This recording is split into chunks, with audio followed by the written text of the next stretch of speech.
La endogamia o matrimonios consanguíneos fue una práctica en la realeza durante lo largo de la historia, pero endogamia e incesto es lo mismo, y cómo esto también afecta el cerebro. Para hablar de este tema que es un poquito también polémico, ¿no? Sí, sí. Con el máster Dervin Guevara. ¿Cómo estás, Dervin? Bien, gracias a Dios. Gracias por la invitación nuevamente y qué bueno que escogieron este tema para hablarlo, porque aquí vamos a aclarar muchas dudas y aprender sobre este tema tan importante. Como decías, todavía sigue siendo un tema tabú en pleno siglo XXI. Estorba. Cabe mencionar que eso, por supuesto, no es bueno. Por supuesto, no es bueno, porque aquí vamos a hablar sobre las deformidades a futuro que se pueden dar, ¿verdad?, en las generaciones.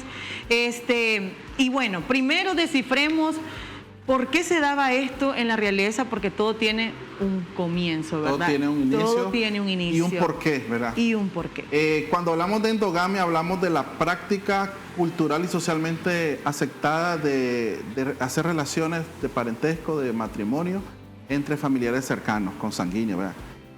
Pero la práctica de la endogamia va incluso mucho más antes que lo que estás mencionando de la realeza, ¿verdad? Por ejemplo, los antropólogos han descubierto que algunas tribus en África que pueden estar registradas, que existen tal vez 5.000, 6.000 años antes de Cristo, ya practicaban la endogamia.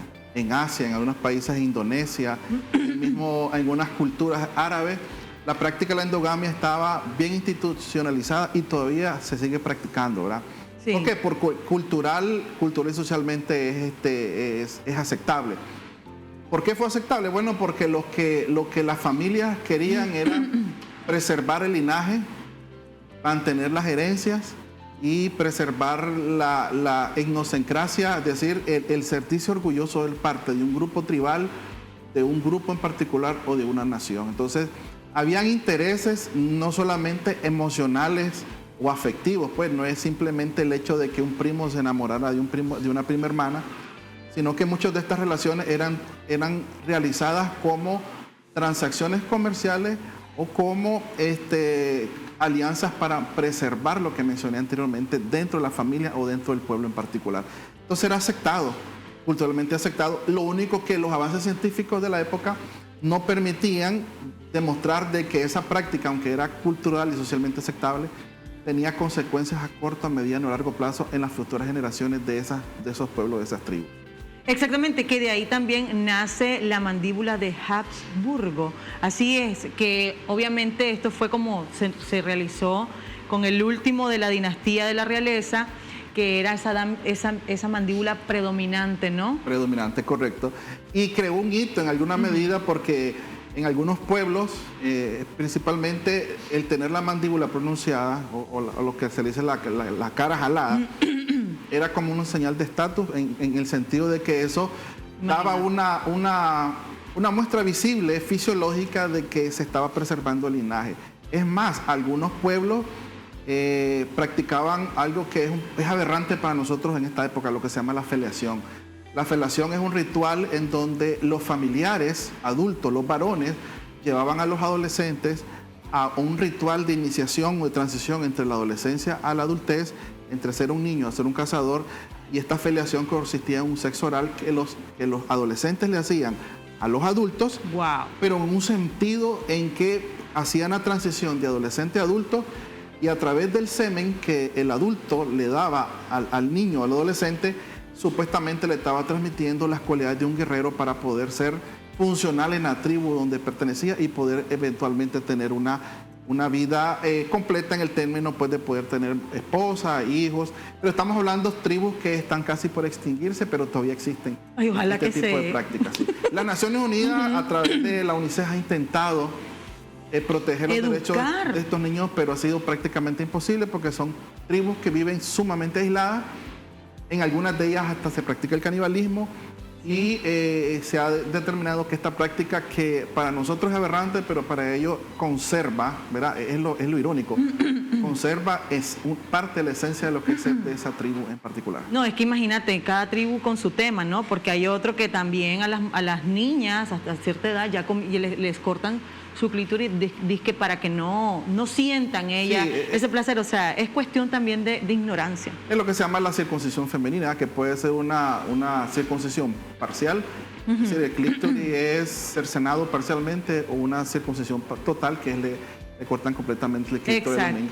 Porque en esas culturas las mujeres, ¿verdad?, que lamentablemente tienen un valor por debajo del hombre, según esa perspectiva, o esa cosmovisión de esa cultura, pero la mujer no tenía ese derecho de experimentar placer durante la relación, sino simplemente prestar su vientre, su útero, su ovario, para que el hombre, que sí tiene derecho a tener placer, según esa cosmovisión, pudiera no solo disfrutar, sino también demostrar su hombría a través de la procreación de los hijos. Ok, ahora vamos a diferenciar endogamia e incesto, porque se tiende a confundir estos términos. Muy bien, entonces ahora ya tenemos claro lo que es endogamia, entonces ahora vamos a hablar de incesto. El incesto es el término médico, clínico y legal que se utiliza para cuando hay un abuso sexual, y el abuso sexual es perpetuado por un familiar cercano a la víctima, al sobreviviente.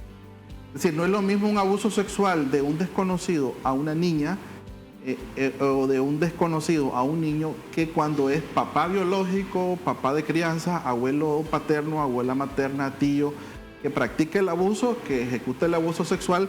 Entonces, por ese grado de consanguinidad y relación, entonces se usa el término incesto. Entonces, es completamente dos cosas muy diferentes. Ahora bien, ahí entramos a aspectos muy complicados, como es el tema cuando, y abro comillas, cuando la adolescente o el adolescente consiente la relación sexual con el familiar, ¿verdad?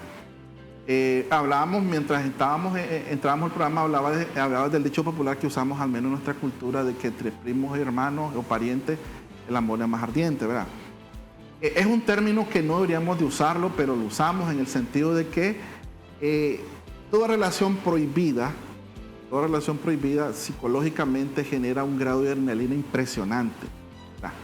Pero llevémoslos al tema del abuso sexual. Entonces, aunque un adolescente de 12, 13 años consienta tener relaciones sexuales con un primo, por ejemplo, de 22, 23 años, sigue siendo un incesto, sigue siendo un delito y sigue siendo penado por la ley. Y por consiguiente, que lo vamos a ver más adelante, las mismas consecuencias y efectos del abuso sexual. Entonces, básicamente otra diferencia entre endogamia e incesto es que en la endogamia dijimos que hay una aceptación cultural y socialmente hablando, y hasta hay un sentido de pertenencia. En endogamia culturalmente hablando, ¿verdad? Sí. Y en el incesto sí hay consecuencias físicas, psicológicas, emocionales, a corto, a mediano y a largo plazo. Entonces son cosas muy, muy diferentes. Eso puede quedar grabado incluso en los genes, hablando de la endogamia, pues digamos primo, segundo, tercer grado, puede haber consecuencias futuras, porque tu hijo puede nacer relativamente normal, pero el hijo de tu hijo es donde puede tener algún gen endogámico, y ahí viene el problema. Estaba leyendo también, y este dato pues me perturbó un poco, porque decía de que el albinismo, el paladar hendido, el enanismo son consecuencias de la endogamia. ¿Qué tan cierto es esto? Porque es fuerte.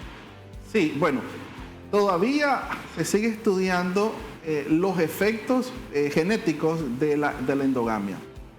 El problema, Edna, es que todavía los especialistas no se ponen de acuerdo, en el sentido de que, aunque sí pueden relacionar algunas condiciones genéticas o algunos síndromes a la endogamia, no es algo definitorio, porque los seres humanos, genéticamente hablando, no somos, por decir así, uno es igual a dos, sino que hay muchos factores que intervienen en este proceso: la alimentación, los factores ambientales, el cambio climático, las herencias genéticas, no solo por aspectos endogámicos, sino por la raza, por otros aspectos, ¿verdad?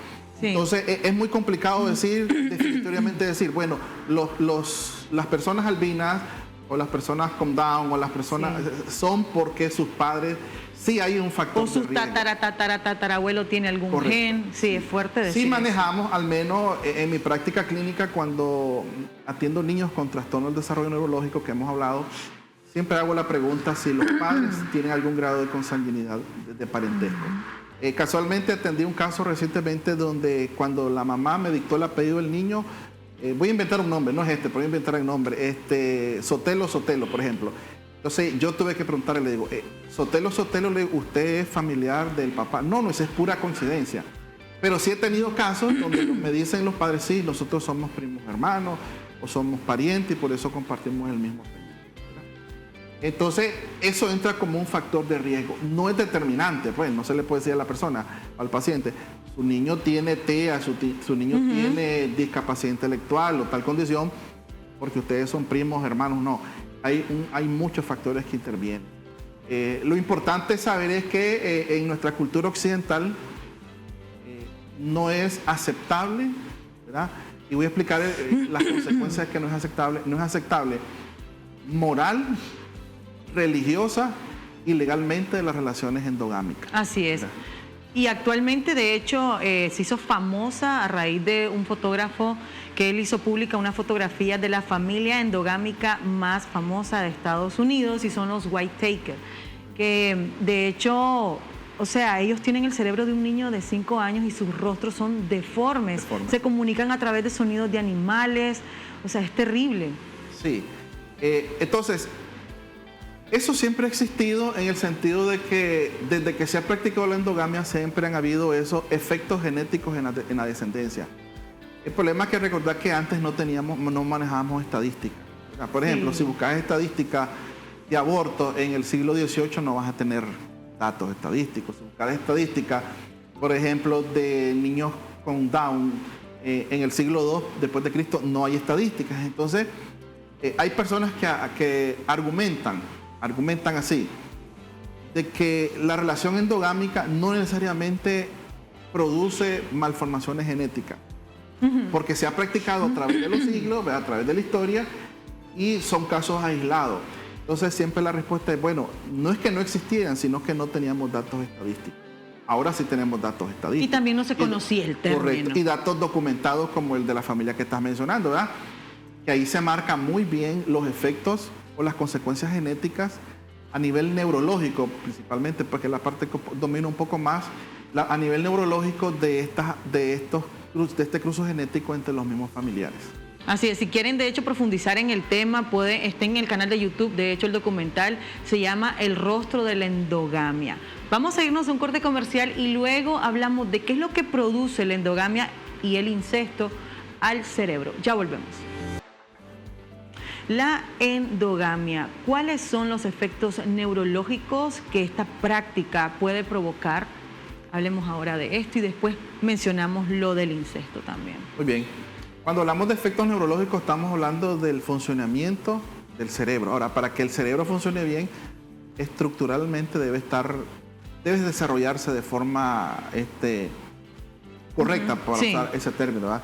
Entonces, en este sentido, los efectos neurológicos están relacionados principalmente a las áreas de la comunicación. Es decir, el lenguaje, que es una de las principales vías de comunicación del ser humano, se ve afectado por la corteza cerebral, que es la que controla el lenguaje. Y una de las principales afectaciones es lo que se llama la afasia. La afasia es una capacidad neurológica de poder pronunciar y expresar verbalmente o comunicarse a través del lenguaje. Entonces, se ha registrado que cuando se practica la endogamia, los descendientes de las familias que practican la endogamia se ven afectados en el tema de la comunicación, del lenguaje, ¿verdad? Y que este lenguaje puede expresarse en mutismo.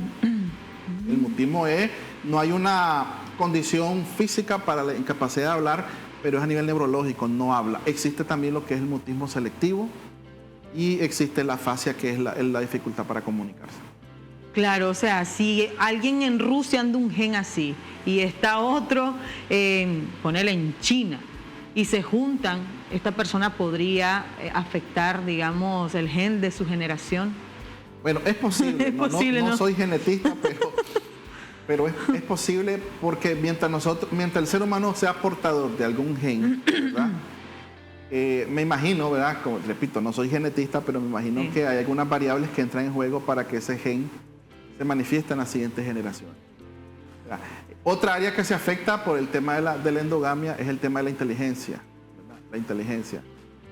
¿Y qué es la inteligencia? La inteligencia es la capacidad que el cerebro tiene de aprender y adquirir nuevos conocimientos, ¿verdad? De forma significativa. Y eso se expresa en todo lo que hacemos, desde asearnos, desde el autocuido hasta aprender conocimientos, conceptos, fórmulas, Lo básico. procesos, metodología, ¿verdad? Y hasta aprendizaje especializado, ¿verdad?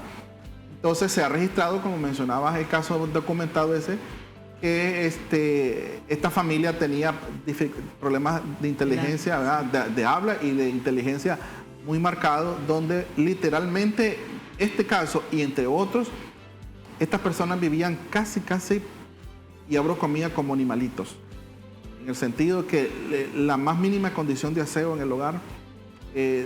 También hay una familia que el príncipe, creo que fue Carlos XII o XIII, creo que fue, no recuerdo el nombre exacto. Él mandó a aniquilar una familia ermitaña que en Francia se había alojado en unas cuevas. Fue así, voy a resumir la historia brevemente. Sí, tenemos tiempo. Esta familia la conformaron dos primos hermanos que decidieron huir de la ciudad, ya no querían esa vida citadina, se fueron a vivir a una cueva. Entonces, estando ahí, estas dos personas, que eran primos hermanos, tuvieron relaciones sexuales, establecieron una relación de pareja y engendraron hijos. Los hijos le nacieron con problemas de comunicación, de inteligencia y malformaciones congénitas. Cuando la familia se fue formando y ya no pudieron volver a la ciudad por el rechazo que sabía que iban a experimentar, ellos empezaron a robarle a las personas que pasaban por esa zona donde ellos vivían. Pero como cada vez pasaban menos personas, entonces ellos empezaron a secuestrar a las personas que pasaban y empezaron a comérselas y practicaron el canibalismo. Esto hizo que esta familia se fue siendo más numerosa. Según el registro, estos primos hermanos engendraron 32 hijos. Wow. Y el príncipe del turno tuvo que mandar una legión de soldados para exterminar completamente a esa familia, porque era una abominación para ellos en esa época. Primero, por lo que practicaban, que era el canibalismo. Segundo, porque estaba conformada por primos hermanos y los hijos, todos los hijos eran descendientes de esta relación, tenían malformaciones congénitas o problemas neurológicos muy marcados, que era prácticamente imposible que se pudieran adaptar a una vida civilizada, por decirlo así, en la época, a una vida citadina. Completamente. Y los exterminaron completamente. El príncipe los mandó a exterminar. Como un registro histórico de las consecuencias de la endogamia. Ahora, el ser humano siempre en su deseo de ser Dios también practican, creo yo, que la endogamia en animales, que los cruces, no sé si se le puede llamar endogamia a ese término, pero esto lo hacen para mejorar raza, o sea, ¿tiene algún problema? Tal vez, yo sé que tampoco son veterinarios. Pero lógicamente usan la endogamia, digamos, a su beneficio en los animales también. ¿Podríamos decir que es un beneficio para estas personas? Bueno, lo dijiste claramente. Nosotros los seres humanos siempre hemos querido jugar a Dios, a ser dioses, ¿verdad? E incluso hay una religión que enseña o que practica la creencia que nosotros somos semidioses, ¿verdad? Porque malinterpretan un texto bíblico que no es una afirmación, sino es una figura retórica que usa David cuando escribió en Salmos, que éramos, no que afirmó, sino como retóricamente dijo, ¿acaso somos nosotros semidioses? Un ejemplo. Entonces, desde el punto de vista médico, desde el punto de vista social, cultural, siempre hemos querido tener control de lo que no tenemos control, ¿verdad? Y que queda en manos de la vida o de Dios. Y el cruce de las razas es uno de esos. Por ejemplo, hay animales en particulares. Por ejemplo, en Argentina leí que hace 10 años crearon una nueva raza que cruzaron una yegua con una cebra. Y a esa especie le llamaron cebrallo. No sé si existe todavía esa especie. Tanto poder. Y vi la foto de la especie y sí, parecía yegua y parecía cebra al mismo tiempo. Sin contar con otras razas como los perros y otras razas en general. De hecho, estaba leyendo también de que si al cruzar un burro con una yegua sale la mula, ¿no? Sí, eso es lo que tengo entendido. Y la mula es estéril. Sí, por eso, porque entonces, por el resultado no natural. Exactamente. El resultado no natural. Entonces, ahí entran aspectos éticos. Por ejemplo, el hecho de la fertilización in vitro, la manipulación de genes para obtener, siempre abro comillas, obtener seres humanos perfeccionados. O sea, ese sueño siempre ha estado en la humanidad. Hitler, por ejemplo, que era de la supremacía racista, él creía que la gente blanca los alemanes en particular, eran una raza superior. Y la supremacía racista aún existe todavía, por ejemplo, en Estados Unidos. Hay un partido político incluso, una corriente política que enseña y que cree que la supremacía es racista. Entonces, los latinos, los afroamericanos, los asiáticos, los migrantes son gente inferiores y hay que exterminarlos o sacarlos del país, por ejemplo. No, es terrible. Entonces, todo eso es terrible. ¿Por qué? Por esa creencia de que podemos controlar el destino o controlar lo que naturalmente nos ha mantenido pisando la tierra a través de que el ser humano existe en la tierra. Sí, no, y te encontrás videos bizarros, espantosos, como un youtuber hace muchos años, yo no sé si sigue, pero él experimentaba con sus espermas y los inyectaba en un huevo para ver, ya sabes, o sea, qué salía, y se ve en el video que sale una cosa ahí toda extraña, pero vamos al hecho, hasta qué punto va a llegar el ser humano a hacer este tipo de cosas que no son naturales. Bueno, el ser humano, pienso que, ya hablando como psicólogo, pienso que el ser humano va a dejar de hacer eso hasta que aprenda a aceptarse tal y como es. Tal y como es. Y ser feliz con como es y con lo que tiene. Y que hay un ser supremo también. Correcto. Ya ahí hablamos, ya la parte espiritual. El tema de la fe, ¿verdad? Sí. Como ser humano, pues también tengo mi fe. Y sí, lógicamente, la existencia o el sentido de la vida no lo dan las cosas materiales. Porque si así fuera, entonces los millonarios no se suicidaran, los millonarios no fueran dependientes de sustancias psicotrópicas para vivir felices, los millonarios no terminaran en las cárceles. Si realmente la felicidad lo dieran las cosas materiales, créeme, Digna, todo en esta tierra, que tenemos al menos lo básico de comer, vestirnos y un techo donde vivir, fuéramos felices. ¿Pero por qué somos infelices? Porque primero no nos aceptamos como somos. Segundo, no aceptamos a los demás. Y tercero, no estamos contentos con lo que tenemos. Terminamos culpando a Dios, a la vida y a todo de nuestra desgracia cuando nos damos cuenta que el problema no es de afuera hacia adentro, es de adentro hacia afuera. Jesús lo dijo en una ocasión, dijo, ¿de qué le sirve al hombre ganarse el cielo y la tierra, las posesiones, si por dentro es un desdichado, si su alma no tiene ningún valor? ¿Verdad? Un día se le va a pedir cuenta, decía Jesús. Entonces, ¿qué da el sentido de la vida? Bueno, para los que tenemos fe, en principio Dios, ¿verdad? Le da ese sentido de existencia, de que vine a esta tierra con un propósito.